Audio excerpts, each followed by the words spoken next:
For babies who had never smiled. Not once in 8 months of life. Marcus Wellington had consulted every pediatrician, every child psychologist, every specialist money could buy, but his quadruplets remained blank-faced, emotionless, trapped in some silent prison no one could explain. Then, through the baby monitor at 2:47 a.m., he heard it, pure, crystalline laughter echoing from the nursery. When he burst through the door, what he saw the maid doing froze him in place, and changed everything he thought he knew about his children, his late wife, and the terrible secret that had haunted his mansion since the day his babies were born. Welcome to Stories by Jason.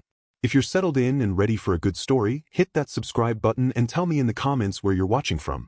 I've got another exciting story coming your way tomorrow, and trust me, you don't want to miss it. Thank you so much for the love and support. You're truly appreciated, and I'm so grateful to have you here with me. The Wellington mansion sat like a marble tomb on the cliffs of the Hudson River, 50 miles north of Manhattan. From the outside, it was a monument to success. 12 bedrooms, imported Italian floors, floor-to-ceiling windows that caught the sunset and turned the whole structure into a cathedral of gold. But inside, Marcus Wellington heard only silence. Not the peaceful quiet of contentment. The suffocating silence of a home holding its breath. He stood in the grand foyer, his $2,000 shoes clicking against marble that had been quarried in Carrara specifically for this floor. His reflection stared back at him from every polished surface. A 42-year-old man who had everything money could buy and nothing that mattered. His tie was loosened, his eyes hollowed by another sleepless night, his hands trembling slightly as he set down his briefcase. From upstairs he heard it. Nothing. For babies. 8 months old. And not a sound. Mr. Wellington? The voice belonged to Margaret, his head housekeeper, a stern woman in her 60s who had worked for his family since before Marcus was born. She emerged from the kitchen wing, her face carved with the same concern she'd worn for 3 months straight. Dr. Chen called. He wants to schedule another consultation. No. Marcus's voice came out harder than he intended. No more doctors. Sir, they're trying to help. They're trying to bill me another $15,000 to tell me the same thing. Marcus moved toward the curved staircase, each step heavier than the last. That my children are developmentally delayed. That they need specialized intervention. That I should be patient and hopeful. He gripped the banister. It's been 8 months, Margaret. 8 months of specialists and tests and therapies, and my babies still don't smile. They don't cry. They barely acknowledge I exist. Margaret's expression softened, the stern mask cracking to reveal genuine pain. I know, sir. I know. Marcus climbed the stairs alone. The second floor stretched out before him, a hallway lined with family portraits that now felt like mockery.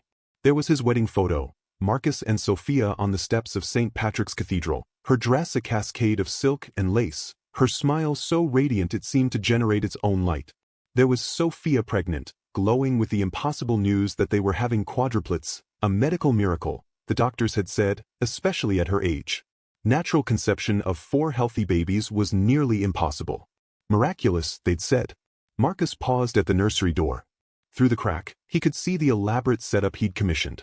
4 custom cribs arranged in a gentle arc, each with mobiles that cost more than most people's cars, nightlights that projected constellations across the ceiling, monitors that tracked every breath and heartbeat. And in the corner, sitting in the rocking chair Sophia had picked out during her 7th month of pregnancy, was the new maid. Rosa Martinez had appeared exactly 3 weeks ago, sent by the staffing agency after the 4th nanny had quit in tears. I can't do it, the previous woman had sobbed to Margaret. It's like caring for beautiful dolls. They don't respond. They don't connect. It's breaking my heart. But Rosa was different. Marcus pushed open the door quietly, not wanting to disturb whatever moment was happening. Rosa sat with baby Christopher in her arms, the smallest of the 4, born last with the umbilical cord wrapped around his neck. The doctors had said he was fine, that he'd suffered no brain damage, but Christopher had never been quite as robust as his siblings. Rosa was humming. The sound stopped Marcus mid-step. It was a melody he'd never heard before, something haunting and ancient, with minor key progressions that seemed to resonate in his chest. Rosa's eyes were closed, her weathered hands gentle on Christopher's back, her voice barely above a whisper. And Christopher was watching her. Not just looking. Watching. His dark eyes, Sophia's eyes, tracked Rosa's face with an intensity Marcus had never seen in any of his children. The baby's tiny hand clutched Rosa's finger, and his mouth, was it? Marcus must be imagining it. But it almost looked like Christopher was trying to smile. Mr. Wellington. Rosa's eyes opened, catching him in the doorway. She didn't startle, didn't jump or apologize for being caught. She simply nodded, as if she'd known he was there all along. You're home early. The appointment was pointless. Marcus stepped into the room, his eyes moving across the other 3 cribs. Emma, Madison, and Alexander slept peacefully, or at least they appeared peaceful. With his children, Marcus had learned, it was impossible to tell. They slept with the same blank expression they wore while awake. Rosa stood smoothly, cradling Christopher against her shoulder. She was younger than Marcus had initially thought, maybe mid-40s, with dark hair pulled back in a simple bun and eyes that held depths of experience that didn't match her resume. According to the agency, Rosa Martinez was a recent immigrant from Guatemala with limited English and basic housekeeping experience. But the woman before him moved with a confidence that contradicted that narrative. And that song? What were you singing? Marcus asked.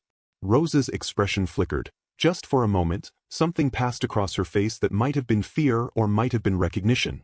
Just a lullaby. From my village. It's beautiful. Thank you, sir. She placed Christopher back in his crib with a tenderness that made Marcus's throat tighten. Christopher's eyes followed her, and Marcus could swear, absolutely swear, that he saw disappointment cross his son's face when Rosa stepped away. They respond to you, Marcus said quietly. Rosa arranged Christopher's blanket, her hands methodical and sure. All babies respond to gentle handling, Mr. Wellington. No. Marcus moved closer, standing beside her to look down at his son. Not my babies. They don't respond to anyone. Not to me, not to Margaret, not to the parade of specialists we've had through here. The pediatric neurologist said they show no signs of attachment disorder, no neurological damage, no physical cause for their disconnection. But they're not connected. They're just there. He hadn't meant to say so much. Hadn't meant to let the grief that had been building for 8 months crack through his carefully maintained composure. But here in the soft light of the nursery, with this stranger who somehow didn't feel like a stranger, the words tumbled out. My wife died the day they were born, Marcus continued, his voice barely above a whisper. Car accident. She was coming home from the hospital. We'd been there for monitoring because she'd been having contractions. The doctors sent her home, said it was false labor, that she had at least another week. She texted me that she was stopping for ice cream. Cookie dough. She was craving it. He smiled at the memory, bitter and sweet. They found her car wrapped around a tree on Route 9. The impact triggered full labor. They did an emergency C-section at the scene, all 4 babies born on the side of the road while my wife bled out. Rosa's hand moved to her chest, fingers pressing against her sternum as if physically holding back pain. The paramedics said it was a miracle the babies survived, Marcus continued. No one could explain it.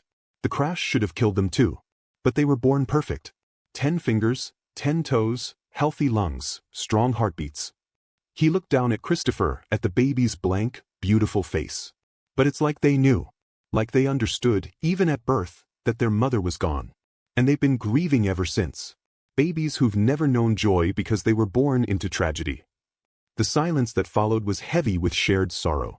Rosa stood perfectly still, her eyes moving across the 4 cribs, taking in each sleeping child with an expression Marcus couldn't quite read.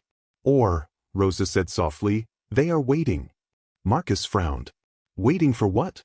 Rosa met his eyes, and in that moment, Marcus felt the first stirring of something he hadn't experienced in 8 months. Hope mixed with unease, like standing at the edge of a cliff and realizing the ground beneath you might not be as solid as you thought.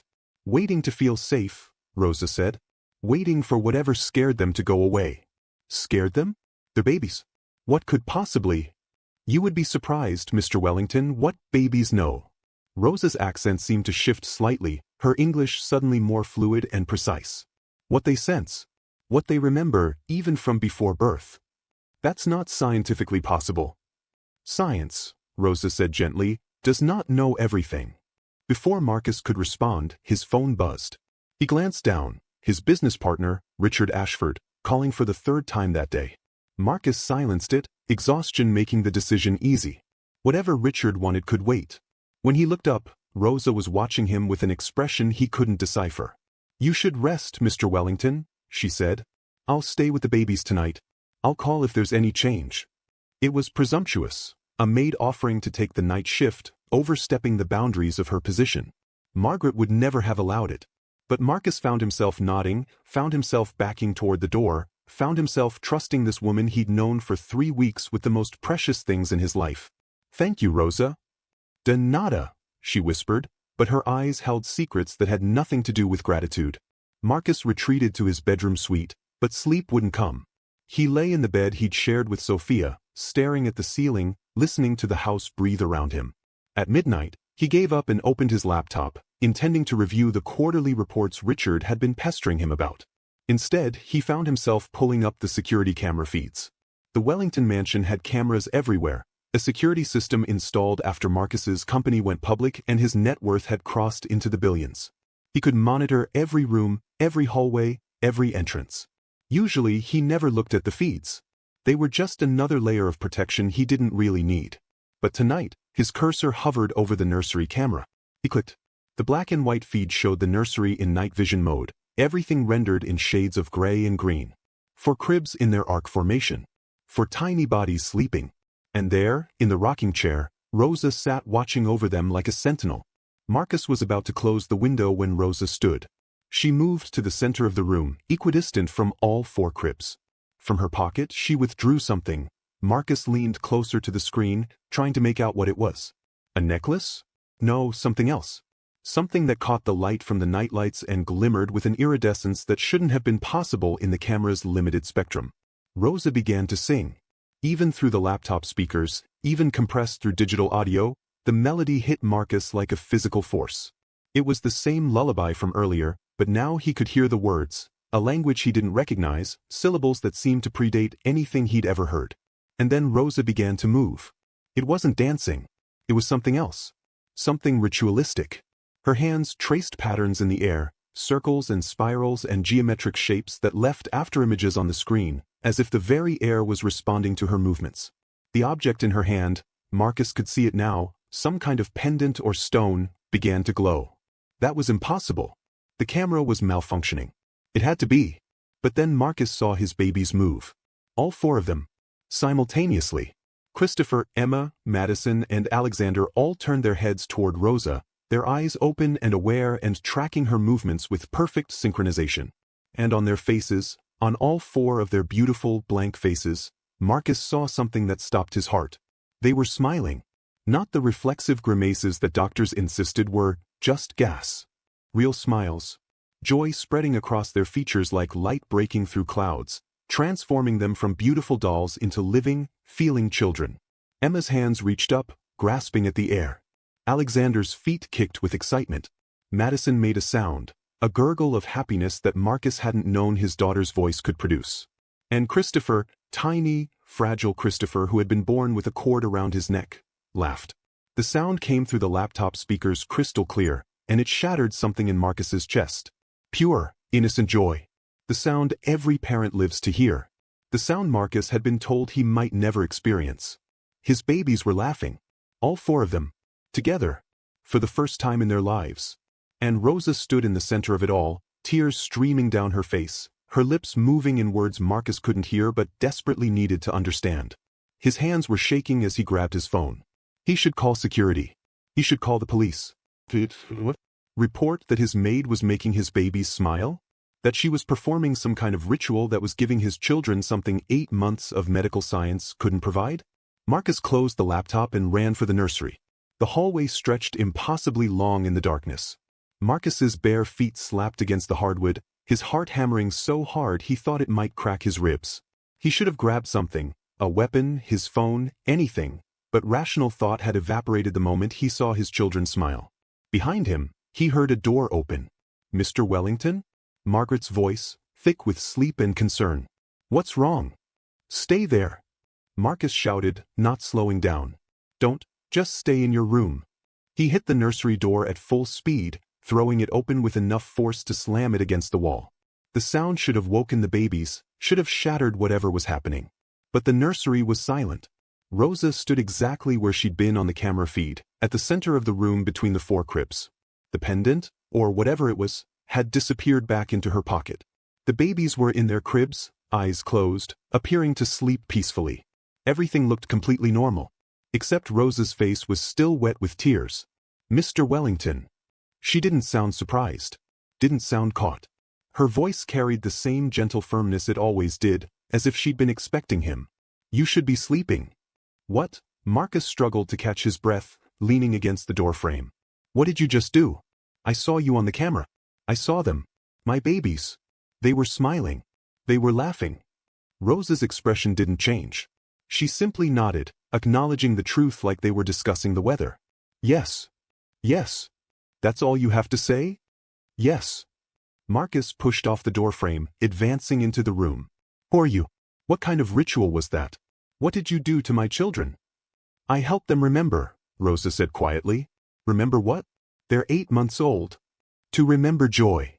Rosa moved to Christopher's crib, looking down at the sleeping baby with infinite tenderness. To remember that it is safe to feel.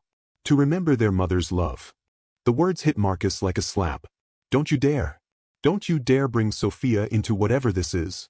She is already here, Mr. Wellington. Rosa's eyes met his, and Marcus saw something in them that made his blood run cold. Not cruelty. Certainty. She has always been here. In this room. In your children. Trying to reach them. Trying to tell them it's safe to come back. That's insane. Is it? Rosa's hand rested on the crib rail. You have consulted 17 specialists. You have had every test done, every therapy tried. They all say the same thing. Your children are physically perfect but emotionally unreachable. The doctors call it failure to thrive, or attachment disorder, or developmental delay. They give you labels because labels make you feel like someone understands. But no one understands, do they, Mr. Wellington? Because the truth is not in their medical books. Marcus felt his hands curl into fists. Then what is the truth? Rosa was quiet for a long moment, her gaze moving across each sleeping child. When she spoke again, her voice carried a weight that made the air feel heavy. Your wife did not die in an accident. The world tilted. Marcus grabbed the edge of Emma's crib to steady himself. What did you say? The crash. It was not an accident. Rosa turned to face him fully, and Marcus saw no madness in her eyes. Only terrible, crushing grief. Sophia was running. She was trying to get away. And when she realized she couldn't escape, she did the only thing she could do. She protected her babies with the last of her strength. She poured everything she had, everything she was, into keeping them alive. And it worked. They survived. But they carried her fear with them. They were born knowing their mother died protecting them from something. Born knowing that the world is dangerous. Born knowing that to feel, to connect, to trust, is to be vulnerable. You're insane. Marcus's voice came out strangled. The police investigated. It was an accident. She lost control of the car. Did they tell you about the paint transfer? Marcus froze. Yes, Rosa said softly, seeing the recognition in his face. I thought they might have. The white paint on her rear bumper. The evidence that another car struck her from behind, forcing her off the road.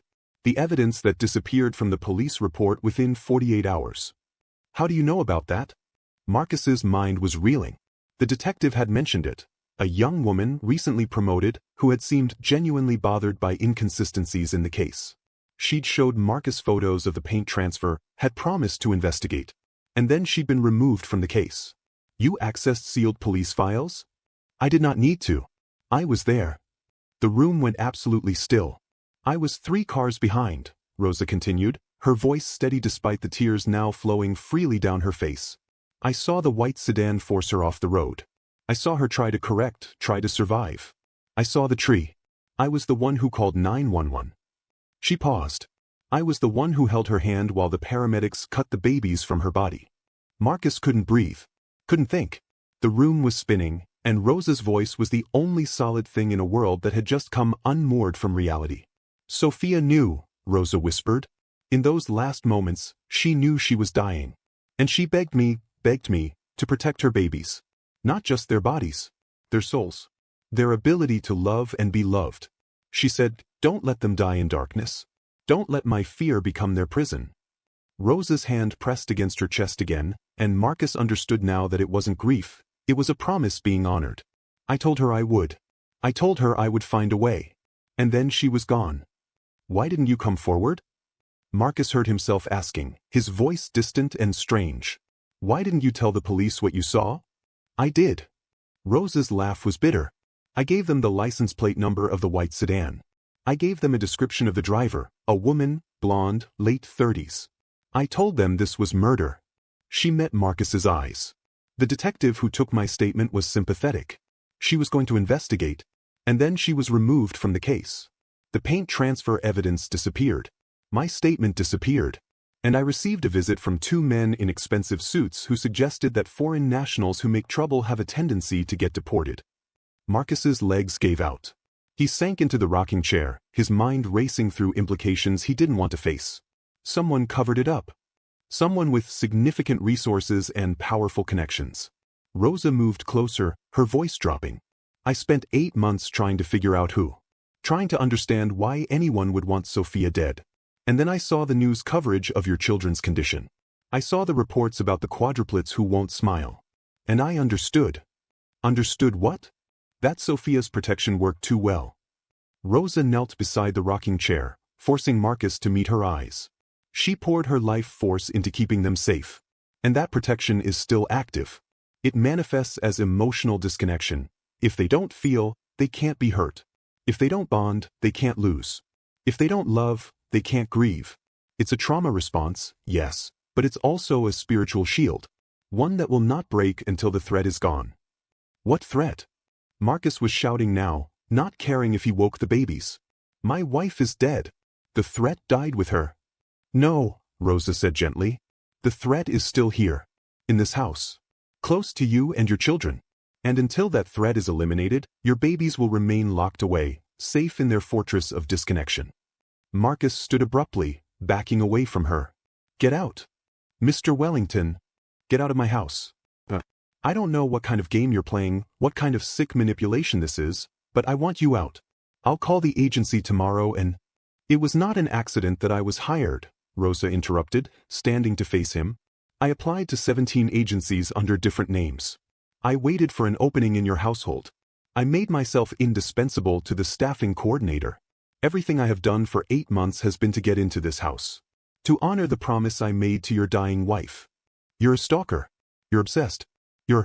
I am a psychiatric nurse who specialized in childhood trauma, Rosa said calmly. My real name is Rosa Delgado. I emigrated from Venezuela 12 years ago with my sister, Isabella. I worked at Presbyterian Hospital until 6 months ago, when I resigned to pursue this. And I have spent every day since Sophia's death preparing to help your children. She reached into her pocket and withdrew the pendant Marcus had seen on the camera. Up close, it was extraordinary, a smooth stone that seemed to contain entire galaxies, swirling with colors that shouldn't exist. But more than that, Marcus recognized it. That's Sophia's, he breathed. Her grandmother's necklace. She was wearing it the day she died. The police said it was lost in the wreckage. It was in her hand, Rosa said. Clutched so tightly they had to pry her fingers open. She was holding it when she died, pouring her love into it, making it a vessel for everything she couldn't give her children in person. She held it out to Marcus. This is what I used to reach them. This is their mother's love, made tangible. When they feel it, when they hear her song through me, they remember. They remember it's safe to be children. Safe to smile. Safe to love. Marcus's hand trembled as he reached for the necklace. The moment his fingers touched it, he felt Sophia. Not a memory. Not a ghost. Something deeper than both. A warmth that spread through his chest, a sense of presence so real he gasped. And with it came a flood of emotion, love, fierce and protective, determination, fear, and underneath it all, an ocean of grief for the life she would never live, the children she would never raise. How? He whispered. I don't know, Rosa admitted. I only know it works. And I know that someone in your life does not want it to work. Someone who benefits from your children remaining unreachable. Someone who is waiting. Waiting for what? Rosa's expression darkened. For you to give up. For you to institutionalize them. For you to sign over your guardianship because you cannot bear the pain of raising 4 beautiful children who will never love you back. The words struck like a physical blow because they were true. In his darkest moments, in the 3 a.m. despair when he stood in this nursery and watched his children sleep like beautiful statues, Marcus had thought about it. Had wondered if they wouldn't be better off in a specialized facility with round-the-clock care. Had imagined what it would be like to love them from a distance, to visit on weekends, to slowly fade from father to benefactor to name on a trust fund. Who? Marcus demanded. If you know so much, if you've been investigating this for 8 months, tell me who killed my wife. Tell me who's threatening my children. I don't know yet, Rosa admitted, but I will. Because tonight, when your children smiled, something changed. The shield weakened. Just a little. Just enough. And whoever is waiting, whoever is watching, they will know. They will make a move. She placed the necklace in Marcus's palm, closing his fingers around it. And when they do, we will be ready. Marcus looked down at the pendant, feeling his wife's love pulse against his skin like a heartbeat. Then he looked at his 4 children, sleeping peacefully in their cribs, their faces still blank in slumber. They really smiled, he said quietly. They did. They laughed. Yes. Because of you. Because of Sophia's necklace. Because of... He gestured helplessly at the room. Magic. Because of love, Rosa corrected gently. Love is the most powerful force in any world, Mr. Wellington. Science, magic. These are just words for things we don't fully understand. But love? Love transcends understanding. Your wife's love is keeping your children safe. My love for my sister drives me to honor this promise. And your love for your children, that will be what breaks through in the end. Your sister? Marcus seized on the detail. What does she have to do with this? Rosa's face went carefully blank. That is a different story. For a different night. No. Marcus straightened, feeling something shift inside him. The businessman, the investigator, the man who had built an empire from nothing by following leads and trusting his instincts. You came into my house under false pretenses. You've made extraordinary claims about my wife's death. You've demonstrated something I can't explain with my children. You don't get to keep secrets. Not anymore. Who is your sister, and what does she have to do with Sophia? The silence stretched between them, heavy with weight of truth too big for words. From the cribs, one of the babies, Madison, stirred, making a soft sound that might have been distress. Rosa went to her immediately, her hands gentle on the baby's back, her voice low and soothing. Shoo, pequeña. Todo está bien. Everything is well. Madison settled, and Rosa remained there, her back to Marcus, her shoulders set with tension. My sister, Rosa said finally, her voice barely above a whisper, was a housekeeper. She worked for a very wealthy family in Manhattan. She was kind, hard-working, invisible, the way domestic workers often are to their employers. And one night, she witnessed something she was not supposed to see. Something involving money laundering, corporate espionage, connections to people who do not forgive witnesses. Marcus felt ice forming in his veins. She was terrified, Rosa continued. She didn't know what to do. She couldn't go to the police. The family had too many connections, too much power. She couldn't go to the media, who would believe a housekeeper over billionaires. So she did the only thing she could think of. She confided in someone. Someone she trusted. Someone who had always been kind to her, who treated her like a human being instead of furniture. Sophia, Marcus breathed. Rosa nodded, still not turning around. Your wife was the kindest woman I have ever known. When Isabella told her what she'd witnessed, Sophia didn't hesitate. She used her connections, your connections, to get my sister into witness protection. She testified anonymously to federal prosecutors. She made sure Isabella was safe. Rosa's voice cracked. And then, 3 months later, Isabella was found dead in her apartment. The police called it a suicide. The investigation was closed within a week. Oh God! But Sophia knew better. She started digging. She used her resources, her intelligence, her fearlessness to investigate my sister's death. And she found something. I don't know what. She never had the chance to tell me. All I know is that 2 weeks before the babies were born, she called me. Is it, Rosa, I found it? I found the connection. I'm going to make them pay for what they did to Isabella. Rosa finally turned, and her face was carved with grief and determination in equal measure. And 5 days later, she was dead. The pieces were falling into place, forming a picture Marcus didn't want to see. You think whoever killed your sister killed Sophia. To silence her. I know it. And you think they're still after my children. But they're babies. They can't testify. They can't threaten anyone. Rosa moved closer, her eyes boring into his. Because they are your heirs, Mr. Wellington. If something happens to you, if you were to die or become incapacitated, who inherits your company? Your fortune? Who becomes the guardian of your children and the controller of their trusts? Marcus's blood turned to ice. The godparents. Richard N. His phone rang, shattering the moment. Marcus looked down at the screen, and the world fell away. Richard Ashford. Calling at 2:47 in the morning. Marcus answered, his voice steady despite the fear coursing through him. Richard. Marcus, thank God. His business partner's voice was strained, urgent. I've been trying to reach you all day. We need to talk. Tonight. Can I come over? Marcus looked at Rosa, who was watching him with absolute focus. Why? Marcus asked carefully. What's so urgent it can't wait until morning? Richard paused, and Marcus could hear stress in the silence. It's about Sophia. About her accident. Marcus, I think I found something. Something the police missed.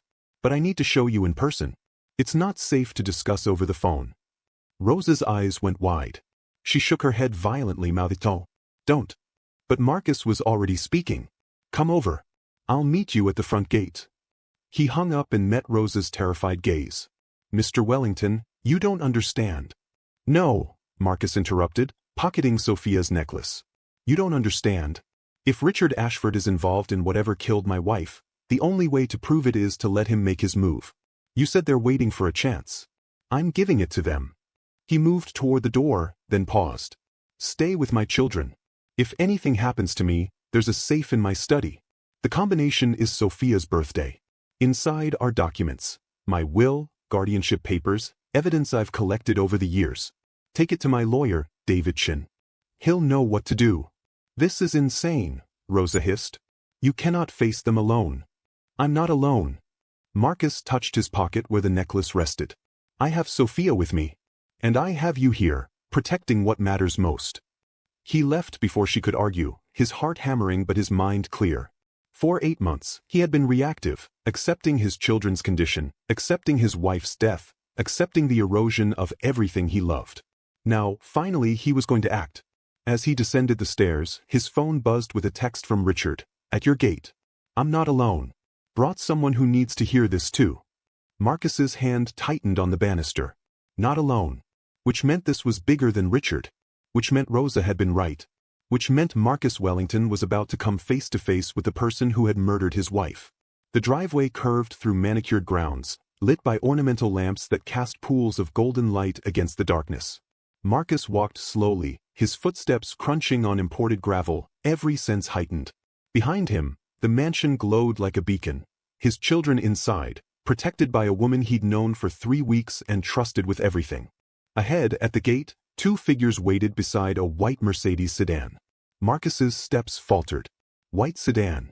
White paint transfer on Sophia's bumper.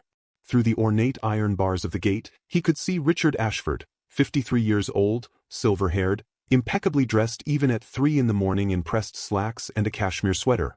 Marcus had known Richard for 15 years, had built Wellington Enterprises alongside him, had trusted him with every major business decision. And beside Richard stood Bethany Morrison. Marcus felt the world tilt again.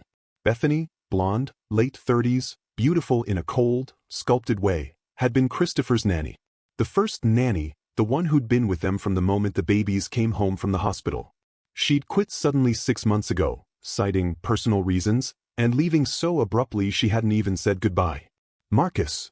Richard's smile was strained as Marcus approached the gate. Thank you for seeing us. I know the hour is. What is she doing here? Marcus's eyes locked on Bethany, who stood slightly behind Richard, her expression carefully neutral. That's what we need to talk about, Richard said. Please, let us in. What we have to tell you, you need to hear this.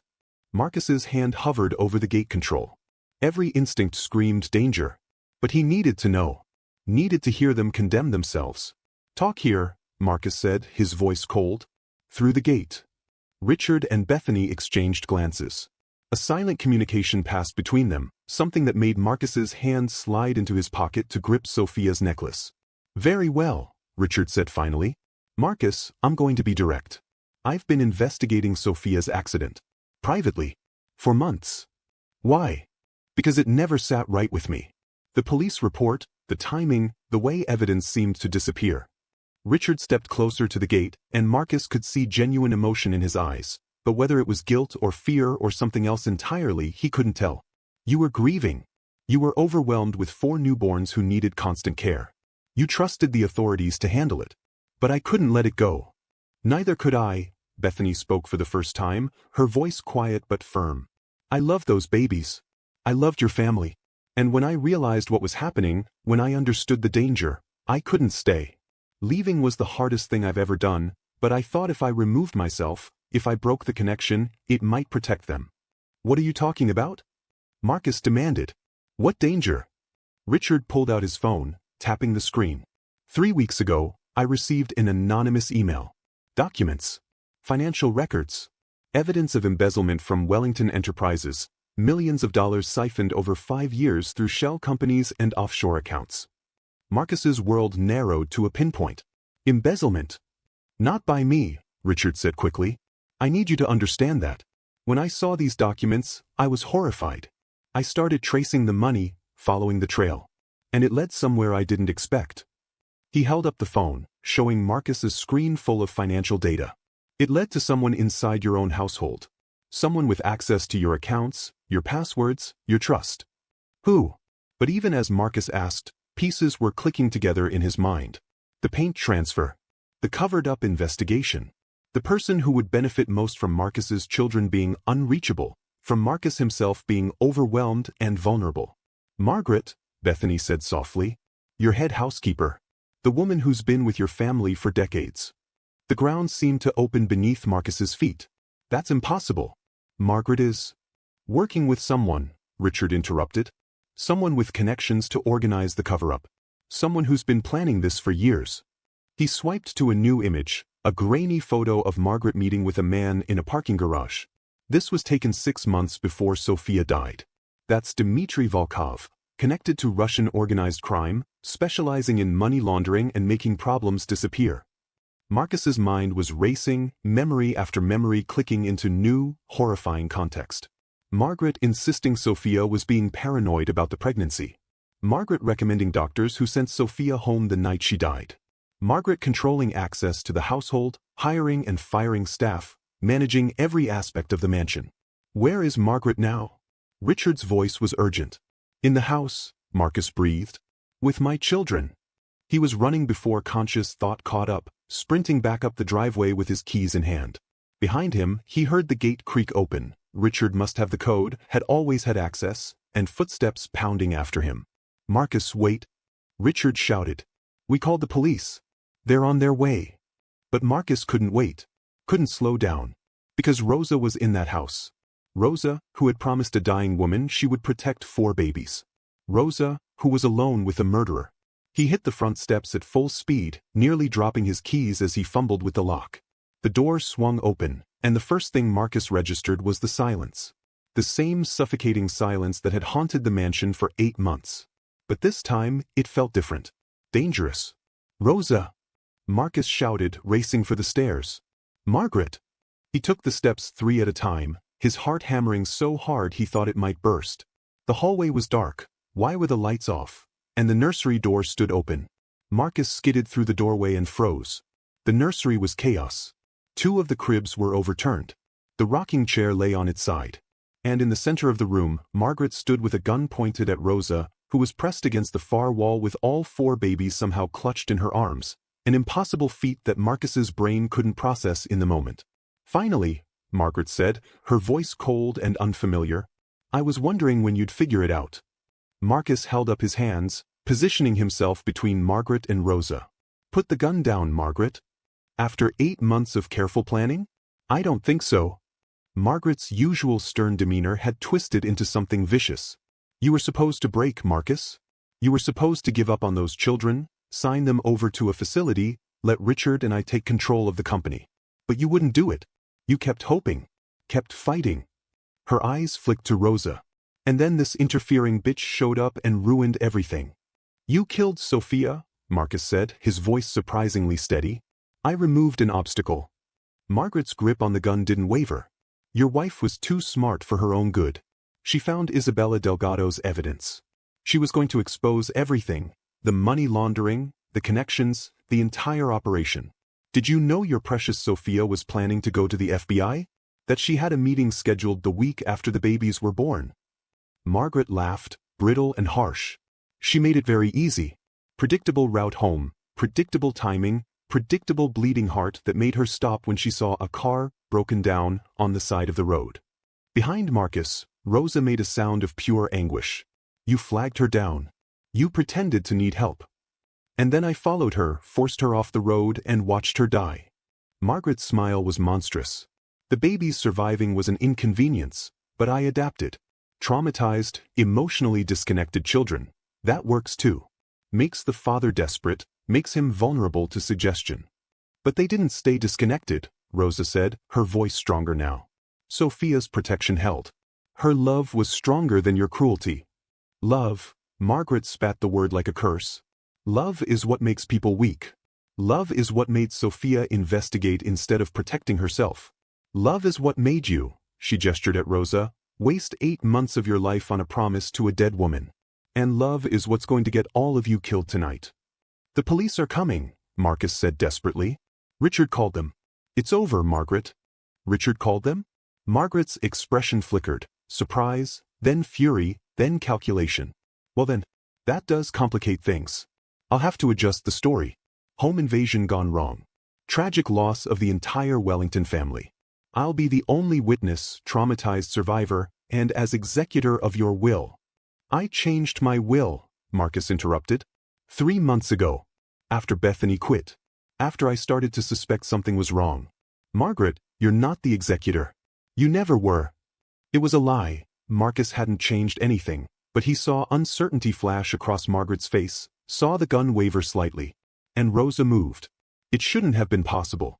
She was holding 4 babies, 4 8-month-old babies, and yet she moved with the speed and precision of trained fighter. One arm swept Christopher, Emma, Madison, and Alexander behind her, depositing them somehow safely in the corner. The other hand whipped forward, and Sophia's necklace flew through the air, the pendant catching the nightlight and exploding into radiant light. The effect was instantaneous and inexplicable. The temperature in the room plummeted. The air seemed to thicken, to pulse with energy that made Marcus's hair stand on end. And Margaret's gun, the weapon she'd held with such confidence, wrenched itself from her grip and clattered to the floor. What? Margaret stumbled backward, her eyes wide with terror. What is this? Love, Rosa said simply. The thing you cannot understand. The force you cannot fight. The light from the necklace grew brighter, and Marcus saw, or thought he saw, a figure forming in the glow. Tall, slender, with flowing dark hair and a smile that made his heart shatter and heal in the same moment. Sophia. Not a ghost. Not a hallucination. Something beyond both, something that existed in the space between memory and reality, powered by a mother's love for children she would never hold. No, Margaret whispered, backing toward the door. No, this isn't real. This isn't. The figure of Sophia moved between Margaret and the exit. And when Sophia spoke, her voice was Marcus's wife's voice, warm and fierce and achingly familiar. You will not hurt my family. Margaret screamed, a sound of pure terror, and bolted. She hit the hallway at full speed, and Marcus heard her footsteps thundering down the stairs, heard the front door crash open, heard sirens in the distance growing closer.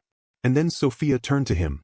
Marcus couldn't move, couldn't breathe, could only stare at his wife, his beautiful, brilliant, fierce wife who had died to save their children and somehow found a way to come back. Marcus, she said gently. My love. Sophia. His voice broke on her name. I'm so sorry. I should have protected you. I should have. Shoo.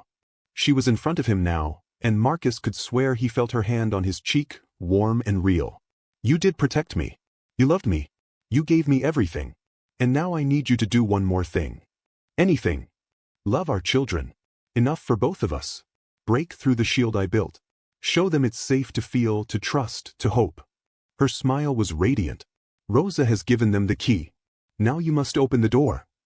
I don't know how. Yes, you do. Sophia's form was fading now, the light from the necklace dimming. You've always known. You're their father. And love, true, unconditional, fearless love, is the strongest magic in any world. She was gone. The light faded. The room temperature normalized. And Marcus stood alone in the center of the nursery, holding Sophia's necklace in his trembling hand, tears streaming down his face. Behind him, a baby cried. Not a distress cry. Not the blank, emotionless sound he'd heard for 8 months. A real cry. A cry that said, I'm here, I'm feeling, I need you. Marcus turned to see Rosa kneeling beside the cribs, all 4 babies now awake, all 4 of them looking at him with eyes that were finally, miraculously present. And Christopher, tiny, fragile Christopher, reached up his arms in the universal gesture that every parent knows. "Pick me up." Marcus's legs nearly gave out. He dropped to his knees beside Rosa, and she gently placed Christopher in his arms. The baby's weight was familiar, but the feeling was entirely new. Christopher was warm and real and present, his tiny hand gripping Marcus's finger with strength that felt like a promise. "Hi," Marcus whispered through tears. "Hi, buddy. I'm your dad. I've always been here." And Christopher, beautiful, perfect, miraculously healed Christopher, smiled at his father for the first time. Downstairs, Marcus heard voices, police, probably, and Richard's worried shouts. But up here, in this nursery where so much pain had lived, there was only joy. Rosa was crying too, her hands moving between the cribs, touching each baby, checking them over with the practiced ease of a nurse. "They're okay," she said. "They're finally okay. Because of you." Marcus looked at her over Christopher's downy head. "Because you kept a promise to a dying woman. Because you refused to give up. Because love is stronger than fear," Rosa corrected. "Always has been. Always will be." There were footsteps on the stairs. Marcus heard Richard calling his name, heard unfamiliar voices that must be police officers. But before the world could rush back in, Marcus needed to say something. "Rosa, your sister. Isabella. I promise you." "I know," Rosa interrupted gently. "Sophia already did. The evidence she gathered before she died. It's somewhere in this house. We'll find it. We'll make sure Isabella's death is not meaningless." She smiled through her tears. "But right now, there are 3 other babies who need their father." Marcus nodded. Carefully, he placed Christopher back in his crib. The baby protested, reaching for him, and the sound was beautiful, and gathered Emma, Madison, and Alexander one by one. He held them, felt their warmth, saw recognition in their eyes, and let himself believe that maybe, just maybe, they were going to be okay. By the time the police reached the nursery, they found a scene that would be difficult to explain in any official report. A billionaire sitting on the floor, surrounded by 4 babies who wouldn't stop smiling, holding a necklace that seemed to glow with its own light, while a woman who was technically just a housekeeper orchestrated the entire scene with the calm efficiency of someone who had planned for exactly this moment. It would take hours to give statements, days to sort through the evidence, weeks to untangle the full scope of Margaret and Richard's conspiracy, because Richard, it turned out, had been complicit all along, his late-night confession an attempt to control the narrative before Marcus could discover the truth on his own. But none of that mattered in this moment, because Marcus Wellington's children were smiling. And after 8 months of darkness, that was miracle enough. 6 months later, the Wellington mansion was unrecognizable. Not physically, the marble still gleamed, the windows still captured the sunset, the imported floors still bore their ridiculous price tag. But the silence that had haunted these halls for so long had been replaced by something infinitely better, the chaotic, joyful noise of 4 toddlers learning to navigate their world. Marcus stood in the kitchen, a room he'd barely entered before Sophia died, and watched Rosa expertly manage 4 high chairs, for bowls of mashed sweet potato, and 4 increasingly demanding 15-month-olds who had strong opinions about mealtime. "No, Emma, the sweet potato goes in your mouth, not your brother's hair." Rosa's voice was patient but firm as she intercepted a handful of orange mush. "Alexander, I see you trying to climb out. We discussed this. Bottoms stay in seats during meals." Marcus smiled, sipping his coffee. He'd learned to make coffee, one of many domestic skills he'd acquired in the past 6 months as he'd actively, intentionally become present in his children's lives. The Wellington Enterprises board hadn't been thrilled when he'd announced a 6-month paternity leave to focus on family, but they'd adapted. The company wouldn't collapse without him for a few months. His children, on the other hand, needed him now. Christopher caught sight of Marcus and lit up, his entire face transforming with joy. Da-da-da. It never got old. Marcus crossed the kitchen and kissed the top of his son's head, breathing in the scent of baby shampoo and sweet potato. "Good morning, buddy. Are you giving Rosa trouble?" "They are all giving me trouble," Rosa said, but her smile was radiant. "It is wonderful." The aftermath of that night had been complicated, to put it mildly. Margaret had been arrested trying to flee the country. Richard Ashford had attempted to pin everything on her, the embezzlement, the murder, the cover-up, but the evidence told a different story. Financial records showed their partnership went back years. Phone records proved coordination. And when investigators searched Margaret's apartment, they found Isabella Delgado's original evidence, the documents that had gotten her killed, the proof of corporate crimes that implicated not just Richard and Margaret but a network of executives across multiple companies. Bethany Morrison, it turned out, had been innocent, one of Richard's pawns, used to gain closer access to the Wellington children. When she'd realized something was wrong with the household, when she'd noticed discrepancies in Marcus's business dealings that Richard was presenting to her as family matters, she'd fled. Her testimony had been crucial to the prosecution. The trial was scheduled for next month. Margaret and Richard would likely spend the rest of their lives in prison. Marcus tried not to think about it too much, tried not to dwell on the betrayal, the years of friendship that had been a lie, the fact that he'd trusted these people with everything. Instead, he focused on the present, on his children, who were thriving, on Rosa, who had officially become not just their nanny but family, on rebuilding a life that honored Sophia's memory without being imprisoned by grief. Mr. Wellington, Marcus, Rosa corrected herself with a smile. You have a visitor. Marcus frowned. I don't have any appointments this morning. I know, but she says it's important. Rosa's expression was significant. It's Detective Sarah Chin. From the original accident investigation. Marcus's heart rate kicked up. Detective Chen had been the young officer who tried to investigate Sophia's death properly, who'd been shut down and removed from the case. She'd testified at the preliminary hearings, her voice shaking with barely suppressed anger as she described how her evidence had been suppressed, how her superiors had threatened her badge if she continued digging. Send her to the study, Marcus said. I'll be there in 5 minutes. He kissed each of his children, taking the time to wipe sweet potato off Alexander's face, to tickle Madison until she giggled, to exchange a meaningful look with Emma, who was definitely planning something with that spoonful of food. Then he headed to his study, the room where he'd spent so many sleepless nights poring over security footage and financial records, trying to make sense of a conspiracy that had nearly destroyed his family. Detective Chin stood by the window, looking out over the Hudson River. She turned as Marcus entered, and he was struck by how young she was, maybe 35, with dark hair pulled back in a no-nonsense ponytail and eyes that held the particular intensity of someone who took their job seriously. Mr. Wellington. Thank you for seeing me. Of course. Please, sit. Marcus gestured to the leather chairs by the fireplace, Sophia's favorite spot for reading. What can I do for you? Chin sat, but her posture remained rigid, professional. I wanted to update you personally on where we are with your wife's case. The official investigation has been reopened. My department has assigned a full task force to track down every piece of suppressed evidence, every person who interfered with the original inquiry. That's good news. It's complicated news, Chin corrected. What we're finding goes deeper than Richard Ashford and Margaret Hayward. There were police officials involved in the cover-up, judges who fast-tracked the case closure, federal agents who mysteriously lost files. She leaned forward. Mr. Wellington, your wife stumbled into something much bigger than a single murder.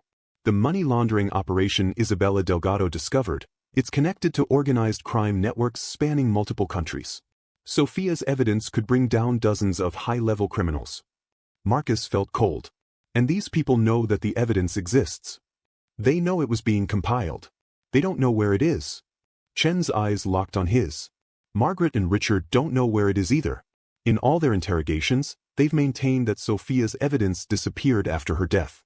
They searched your house. Margaret had years to look, but never found it. Because I didn't know to look for it, Marcus said slowly.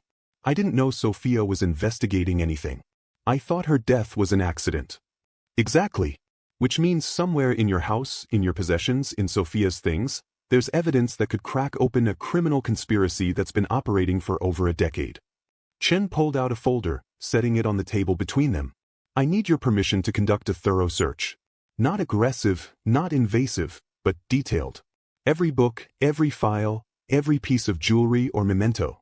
Somewhere, Sophia hid something. And we need to find it before they do. They. Marcus felt his hands curl into fists. You think I'm still in danger? I think your children are still valuable hostages, Chin said bluntly. I think you're a wealthy man with access to billions in liquid assets. I think organized crime doesn't give up just because 2 of their operatives got caught. So yes, Mr. Wellington. I think you're in danger. I think you will continue to be in danger until we find Sophia's evidence and use it to dismantle the entire organization. Marcus was quiet for a long moment, listening to the distant sounds of his children playing in the kitchen. Their laughter, still new, still miraculous, carried through the house like bells. "When do you want to start searching?" he asked.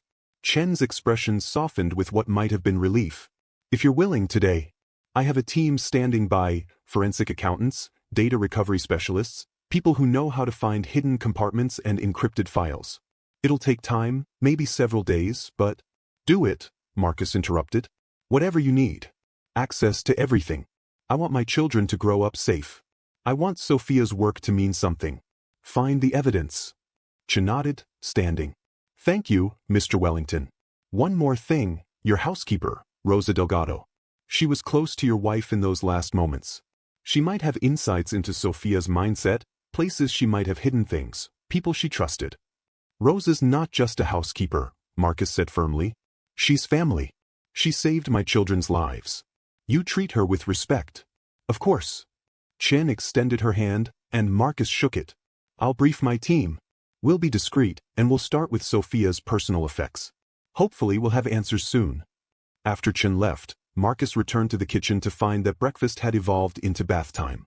Rosa was laughing, covered in sweet potato, while 4 babies splashed in an inflatable pool she'd somehow set up in the middle of the floor. "You redecorated," Marcus observed dryly. "They redecorated," Rosa corrected, wringing out a washcloth. "I am merely the cleanup crew." Marcus rolled up his sleeves and joined her, kneeling beside the pool. Madison immediately splashed him, cackling with delight at his expression. Alexander tried to drink the bathwater. Emma investigated the drain with scientific focus. And Christopher, his little miracle, dog-paddled toward Marcus with determination, wrapping wet arms around his father's neck. "Detective Chen wants to search the house," Marcus said quietly to Rosa over Christopher's head. "For evidence Sophia hid before she died." Rosa's hand stilled. "Do you think we should let her?" "Yes. We can't live like this forever, looking over our shoulders, wondering when the next threat will come. If Sophia left evidence, we need to find it. We need to finish what she started." "Then we search," Rosa said simply. She lifted Emma out of the pool, wrapping the squirming toddler in a fluffy towel. "But carefully. If these criminals are still watching, we cannot let them know what we are doing. How do you hide a full forensic search of a mansion?" Rosa's smile was mysterious. "The same way you hide anything important. In plain sight." Over the next 3 days, Detective Chen's team descended on the Wellington mansion under the guise of contractors doing renovation work. Vans arrived each morning with equipment, teams of people in work clothes spread through the house with purpose, and anyone watching from outside would have seen exactly what they were meant to see: a wealthy man updating his home. Meanwhile, in secret, they searched. Every book was examined for hollow compartments. Every piece of furniture was checked for false bottoms. Every painting was removed from walls to scan for hidden safes.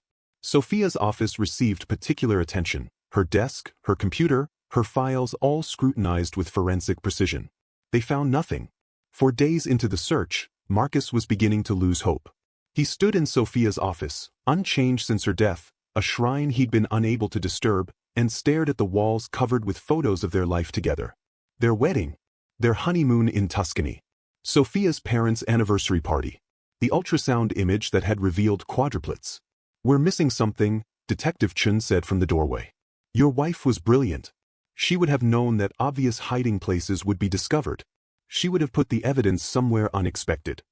"Somewhere I would find it eventually," Marcus murmured, his eyes tracking across the photos.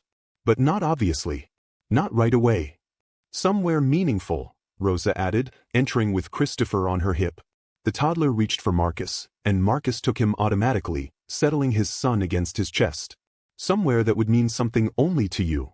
Marcus looked down at Christopher, at his son's dark eyes, Sophia's eyes, that now sparkled with life and curiosity. And he remembered something. A conversation, weeks before the babies were born, when Sophia had been 7 months pregnant and glowing with anticipation. "I've been thinking," she'd said, lying in bed with her hands on her enormous belly, "about what I want to pass down to them. Not money, they'll have plenty of that. Not things. But values. History. Our story." "What do you mean?" Marcus had asked, his own hand joining hers on the swell of their children. "I'm going to make them each a memory box," Sophia had said. "Things they can open when they're older. Letters I'm writing to them. Photos of us. Little treasures that tell them who their parents were before they were born. So if anything ever happens, if I'm not here to tell them myself, they'll still know. Memory boxes. Marcus's heart began to race. He handed Christopher to Rosa and went to the nursery, moving with sudden purpose. The room had been remodeled since that terrible night. New cribs, new furniture, new colors. But in the closet, untouched, were 4 large white boxes with silver ribbons. Sophia's memory boxes for each baby. Marcus had looked at them once, the week after Sophia died, and the grief had been so overwhelming he'd closed the closet door and never opened it again. Now, his hands shaking, he lifted down Christopher's box and carried it to the rocking chair. Inside were treasures: Sophia's hospital bracelet from when they were born, a tiny hat she'd knitted during her 2nd trimester, letters in Sophia's handwriting, addressed to Christopher, age 5, and Christopher, age 10, and Christopher, age 18. Photos of Marcus and Sophia dancing at their wedding, skiing in Aspen, painting the nursery together. And at the very bottom, wrapped in tissue paper, a USB drive. Marcus's breath caught. He lifted it carefully, turning it over in his hands. It was unmarked, unremarkable, just a simple black USB drive that could have held family photos or videos. Or evidence that could bring down a criminal empire. Detective Chin. Marcus called, his voice sharp with urgency. I found something. Chin appeared in seconds, with Rosa right behind her. Marcus held up the USB drive, and Chen's eyes went wide. This was in the memory box, Marcus explained. Sophia made one for each baby. Personal treasures she wanted them to have when they were older. She knew I wouldn't look at them right away. The grief was too much. She knew they'd be safe here because I wouldn't let anyone else touch them. Brilliant, Chin breathed. She pulled out an evidence bag, but Marcus shook his head. Not yet. I want to see what's on it first. This is my wife's work. I need to see what she died for. They assembled in Marcus's study.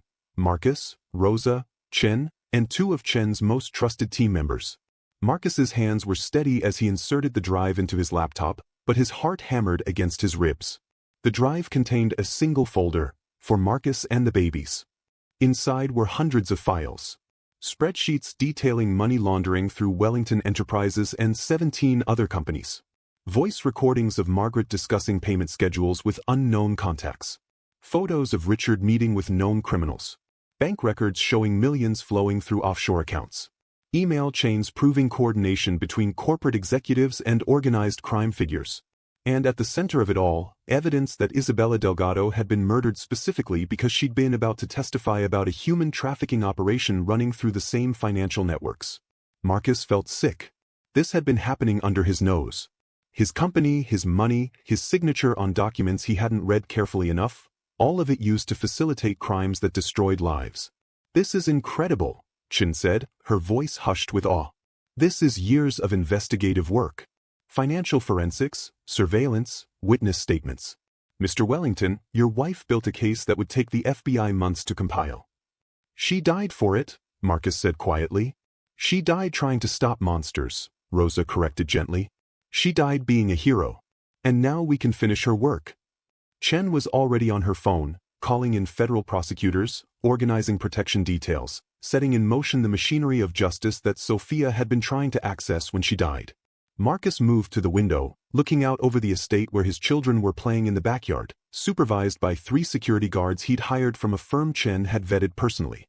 Christopher was toddling after a butterfly. Emma was building something with blocks. Madison was reading a book to Alexander, holding it upside down and making up the story. They were safe. They were happy. They were alive.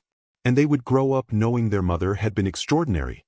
Over the next 2 months, Sophia's evidence cracked open cases across multiple jurisdictions. Margaret and Richard were each charged with an additional 37 felonies. Federal prosecutors used the information to indict 63 individuals connected to money laundering, human trafficking, and racketeering. The organized crime network that had operated with impunity for over a decade began to collapse. Isabella Delgado's death was officially ruled a homicide, and her name was cleared. Rosa wept when she received the news, and Marcus held her while she grieved for the sister she'd lost and the justice that had finally, belatedly arrived. The civil suits were still ongoing, families of trafficking victims seeking damages, shareholders of affected companies demanding accountability. Marcus had volunteered Wellington Enterprises' full cooperation and established a foundation in Sophia's name to support survivors of trafficking and domestic workers' rights. It didn't fix everything. It didn't bring Sophia back. But it meant something. And in the Wellington mansion, life continued in its beautiful, chaotic way. The children grew. Rosa became not just their nanny but Marcus's co-parent, the stable presence that kept the household running while Marcus learned to balance being a father with being a CEO. They never discussed labels or definitions. Rosa lived in the guest house on the property, took her meals with the family, made every major decision about the children alongside Marcus, and somehow occupied a space that transcended traditional categories. She was family. That was enough. 1 year after that terrible night when everything had unraveled and rebuilt, Marcus stood in the nursery, now a playroom for active 2-year-olds, and watched his children play. Christopher was having an animated conversation with a stuffed elephant. Emma was conducting a symphony with wooden spoons. Madison was building a tower that defied physics. And Alexander was methodically organizing every toy by color. They were individuals now. Unique personalities emerging, preferences developing, the blank-faced babies transformed into opinionated toddlers with strong feelings about everything from what shoes to wear to which vegetable was acceptable at dinner, only sweet potato, apparently, and only sometimes. "You're doing it again," Rosa said, coming to stand beside him. "Doing what?" "Looking at them like you still can't believe they're real." Marcus smiled. "I can't. A year ago, they'd never smiled." Now Christopher just told his elephant an elaborate story about a dragon who makes cookies. Emma has composed what I think is the next great symphony, Madison is engineering the Tower of Babel, and Alexander has discovered taxonomy. "They are brilliant," Rosa agreed. "They get it from their mother." "And their stubborn refusal to sleep through the night?" Marcus asked wryly. "That they get from you." They stood in comfortable silence, watching the children play, until Christopher noticed them and came running over on wobbly legs. "Daddy! Rosa!" He crashed into Marcus's legs, hugging with the full-body commitment of a 2-year-old. "Play!" "Play what, buddy?" Christopher grabbed Marcus's hand and Rosa's hand, trying to tug them both into the room. "Play family." Marcus's throat tightened. He looked at Rosa, saw the same emotion reflected in her eyes. Play family. Not pretend family. Not make-believe family. Just family. Because that's what they were. A family forged in tragedy and held together by love. Unconventional, certainly. Complicated, absolutely. But real. Present. "Okay," Marcus said, letting his son pull him into the chaos. "Let's play family." And in the afternoon light streaming through windows Sophia had chosen, in a room where 4 babies had once lived in silent darkness, Marcus Wellington played with his children and felt, for the first time in a year, something very close to peace. Justice had been served. The conspiracy had been exposed. The criminals would face consequences. And most importantly, for beautiful children who had nearly been destroyed by evil had not just survived, they had thrived. Sophia's protection had held. Her love had been stronger than fear. And her legacy lived on in every smile, every laugh, every moment of joy that filled the home she'd fought so hard to protect. That night, after the children were in bed, after stories and songs and the elaborate ritual of 4 goodnight kisses, Marcus stood in his bedroom holding Sophia's necklace. He did this sometimes, letting the weight of it ground him, letting the warmth of it remind him that love doesn't end with death. "I hope you can see them," he whispered to the pendant, to Sophia, to the love that still lived in this house. "I hope you know they're happy. I hope you know you succeeded." The necklace warmed in his hand, probably just body heat, probably nothing magical at all. But Marcus chose to believe it was Sophia, responding, acknowledging, approving of the life he was building for their children. He placed the necklace back in its box, turned off the light, and went to sleep in a house that no longer held its breath, in a life that no longer felt like a tomb. Tomorrow, Christopher had his first swimming lesson. Emma had a playdate. Madison was starting music class. And Alexander had a checkup with the pediatrician who'd once told Marcus that his children might never attach, might never thrive, might never be normal. Marcus couldn't wait to prove him wrong. What would you have done if you were Marcus Wellington? If you discovered that the people you trusted most in the world had been plotting against your family, would you have had the courage to face them? Would you have been able to fight for your children when everything seemed hopeless? This story reminds us that justice can prevail, even when it seems impossible. That love really is stronger than fear. That the people we dismiss, the housekeepers, the immigrants, the help, sometimes turn out to be the heroes of the story. Rosa Delgado risked everything to honor a promise to a dying woman. She refused to give up on 4 babies everyone else had written off. And she helped expose a criminal conspiracy that had destroyed countless lives. If you raged against Margaret's betrayal, if you felt the grief of Sophia's murder, if you celebrated when justice finally came, then I need you to do something for me right now. Smash that like button if you believe in fighting for what's right, no matter how powerful the opposition. Drop a comment below with the word justice if this story restored your faith that good can triumph over evil. Tell me, what part of this story hit you the hardest? Was it Rosa's dedication? Sophia's sacrifice? The moment the babies finally smiled? I read every single comment, and your words fuel these stories. Subscribe and hit that bell notification because this is just the beginning. If you know someone who needs to hear this story, someone who's fighting their own battle against injustice, someone who's given up hope, someone who works in the shadows and never gets recognition for their courage, share this video with them right now. Let them know they're not alone.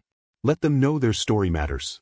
Every like, every comment, every share helps these stories reach someone who needs them. What happened to Marcus and his family was horrific. But what happened next? The exposure of corruption, the dismantling of a criminal empire, the restoration of 4 beautiful children to wholeness. That was beautiful. That was hope. That was proof that even in our darkest moments, light can break through. So let me ask you again, what would you have done? Comment below. Hit that like button. Subscribe for more stories that will make you feel something real. Because in a world that tries to make us numb, that tries to convince us nothing matters, that tries to silence the truth, we're choosing to feel everything, to believe justice is possible, and to amplify voices that deserve to be heard. Thank you for being here. Thank you for caring. Thank you for being part of this community. Now go, share this story. Let's make sure everyone knows that the billionaire's quadruplets who hadn't smiled since birth aren't just a headline. They're a testament to the power of love, the importance of keeping promises, and the reality that sometimes, against all odds, the good guys actually win. Justice served. Mission accomplished. Story told. Welcome to the community. We're just getting started.